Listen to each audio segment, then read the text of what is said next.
Hello, Eric. Anong oras tayo magkikita mamaya? Naku, Nympha, pasensya ka na.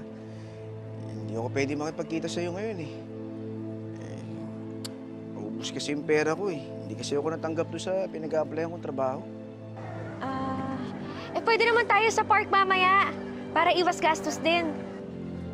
Kaso, Nympha, yung natitirang pera ko kasi binigay ko doon sa kapatid ko eh. Kailangan daw niya para doon sa assignment niya. Nympha, may papakiusap sana ako sa'yo eh. Pwede ba akong umutang sa'yo?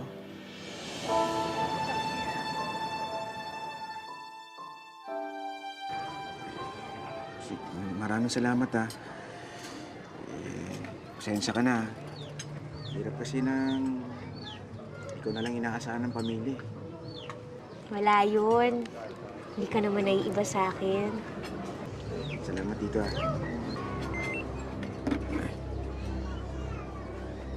Sino yan? Wala. Yung nanay ko. Nag-text ka sa akin, kinukulit na kasi ako tungkol dito sa pera eh. Salamat ha. Alam mo, maswerte ka. Kasi yung mga magulang ka pa eh. Samantalang ako, 7 taong gulang pa lang ako, namatay na sina Inay at saka si Itay. Pero pasalamat naman ako kasi nandiyan si Aling Denang. Nympha, alam mo, kalabisan man tong wars ito, pero may gusto sana ako sabihin sa'yo eh. Ano yun?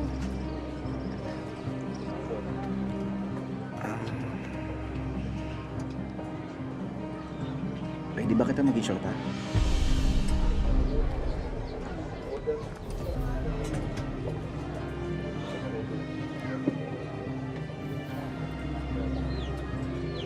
Oo. Mapahayag ako. Talaga?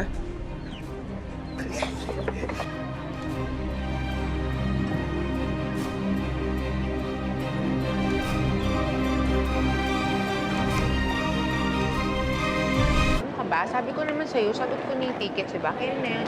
Ay, oo, yung nang palit ko sa'yo. Hindi, carry na yun. Pwede mo na ako nililibre.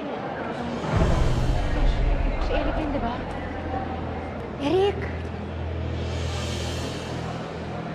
Sino yung kasama mo? Hi, Nympha! Giselle? Teka lang. Tawan mo nga yung boyfriend ko! Boyfriend ko kaya si Eric. Hindi, ako ang girlfriend niya. Teka, ano ba? Girlfriend? Eric, ano to? Ang sabi mo sa akin, gusto mo ako. Gusto ka naman talaga ni Eric eh. Gusto ko niyang pagtripan. Binigay ko yung number mo kay Eric para utuin ka niya. Ikaw naman, ang bilis-bilis mong nagpaloko. Sus Mariosep, pangit na nga, tanga pa. Libre naman yun eh. Ang kasalanan ko sa'yo. Bakit mo ako niloko? Niloko? Niloko mo sarili mo. Dahil paniniwala mo sarili mo na magkakagusto ko sa isang pangit na katulad mo, Nympha.